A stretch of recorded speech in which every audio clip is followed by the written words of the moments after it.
Welcome to the Slop Farm. Enjoy the video. You start by confirming your system supports virtual desktops and freeing any unsaved work. This prevents data loss as you move between spaces.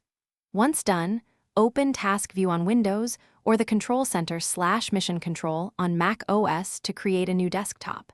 Make sure to name or mentally assign a purpose to the new desktop so you stay organized. You're not just creating space, you're structuring workflows. So the first actionable step is to open the Desktop Manager and add 1 or 2 new desktops now. Now focus on populating and arranging each desktop. Drag windows between desktops or use the Move to Desktop command to place apps where they belong. Once done, employ keyboard shortcuts to snap windows into a grid or cycle between desktops quickly. This saves time and keeps context. Make sure to customize backgrounds or notification settings per desktop if available, because visual cues reduce context switching.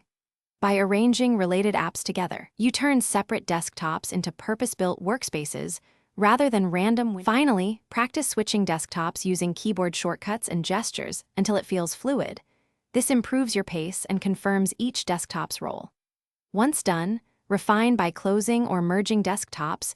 You no longer need to reduce clutter and keep resource use low. If a window refuses to move or a desktop appears frozen, restart the Desktop Manager or log out and back in as a quick fix. If problems persist, update your OS, because drivers and system patches often resolve desktop management bugs. Thanks for watching.